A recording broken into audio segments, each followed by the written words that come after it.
This video is sponsored by Call of Dragons. So first of all, please don't judge me on how much I spent on some of these beads. As you all are aware, the more you get into something, the more expensive it can get. So really, I spent my hard-earned money on these beads so you don't have to. Got a bit of show and tell for you today, and I'll be going from the most inexpensive to the most expensive paracord beads. Now notice I didn't say cheap. There's a difference between cheap and inexpensive. Mainly, cheap stuff ain't good and good stuff ain't cheap. Oh, and I do apologize if some of these aren't currently in stock or available, even though I really shouldn't have to, as that, like many other things in this universe, is out of my control.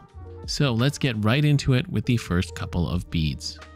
So these are a long time favorite of mine.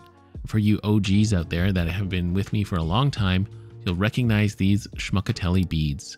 So these are the Tiki beads, and they come in a variety of finishes and designs. And they do skulls and really cool Tiki gods and other characters as well. So if you're looking for some beads that won't break the bank, check these out. But before we get any further into the show and tell, I'd like to tell you about today's video sponsor, Call of Dragons. Call of Dragons is an awesome MMORPG fantasy game that has beautiful graphics, amazing music, and it's just a lot of fun. It's an ultimate RTS experience with many ways to fight, with PvP where you can fight against other alliances, or PvE where you can fight alongside other players. There are truly huge battles where you can deploy up to 5 legions, each consisting of thousands of units, then team up with alliance members in rallied armies of over 40 players to unleash a colossal battle. You can play your way with PC and mobile crossplay. You can check in on your kingdom, keep your alliance's territory safe, join your allies in raids, and send aid to your friends under attack anytime, anywhere. So when you need a break from paracording and want to play a really fun and satisfying game, Call of Dragons is definitely a great option to consider. Magic, Monsters, and Mastery. You can download Call of Dragons through the link in the description box and pinned comment. And any of you who download on PC helps this channel out. So thank you Call of Dragons for sponsoring this video. Next up, I have this really cool Sriracha bead and this brass bead from Zero Feud. So Zero Feud is a small company that makes some really cool stuff, not limited to beads, but also Ranger eyes. So this Sriracha bead is made from aluminum, or aluminium as the Brits would say. You know, my parents are from Hong Kong and they would always say aluminium. And for the longest time as a kid, I thought that was a different material from aluminum. Anyhow, really cool bead, especially if you're a Sriracha fan. And this brass bead is equally cool. It's quite simple looking, but also very well done overall. So great machining and overall quality for these beads from Zero Feud. And here we have a 3D printed bead from Awesome Hanks.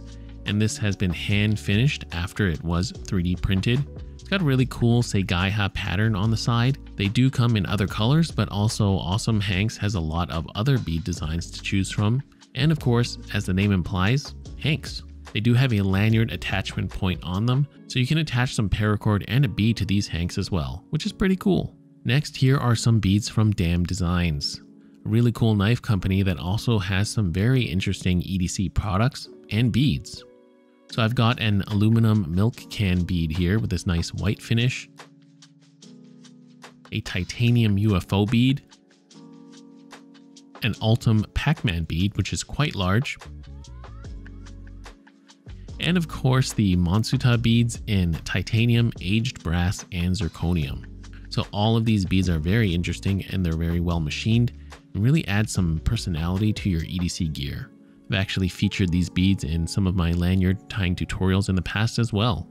Now this really cool bead, which is actually my personal favorite of my collection, is from Covenant Gears, a bead maker all the way in Indonesia, I believe, and this was actually gifted to me from a very good subscriber of mine, and I've always appreciated this bead, so to that subscriber, thank you again, my friend. I'm still enjoying this bead. Anyhow, this is the Balinese Barong bead, and it's absolutely gorgeous. This bead is made from brass, and if I'm not mistaken, they are made via the lost wax casting method, which allows them to have this really nice finish and fine detail. I love this bead very much. It's very interesting and detailed. One of those beads you just can't help but admire. It's also made quite the rotation around many different pieces of my EDC gear, from flashlights to knives and even some of my wallets. This next orange bead is made from acrylic and it comes from a Canadian maker, 45 Design. This is the phase bead and they are made by one person if I'm not mistaken. So the price on this one for what it is would definitely be a bit up there for some of you, but I really like the design and I always wanted to check one out. And I'm still on the hunt for an Ultem bead from 45 Design, but it's got a really nice design and quality, and they are made in small batches, so do not expect mass-produced prices. Lastly, we have some combat beads by Griffin Co. These are the Revolt bead in Ultem and Titanium, and the Civilian Reload bead in Ultem. These are also made locally to me in Ontario, Canada, and they are very nice. As I'm sure you've guessed it, I'm quite the fan of Ultem, so I had to check these out. And combat beads come in many different designs and materials, and the precision machining is top-notch. Griffin Co. makes a lot of EDC accessories and tools from pry bars to Torx drivers. So they're definitely a company worth checking out, and all their goods are made in small batches here in Canada, so again, don't expect mass-produced prices. So that is more or less my paracord bead collection. I may have missed a couple, but I think I did manage to show you all the cool ones. And I do realize that some of you definitely won't ever want to buy some of the pricier beads on this list. But you know, don't even get me started on the prices of some of these things in the sort of EDC bead world, as they can get very ridiculous.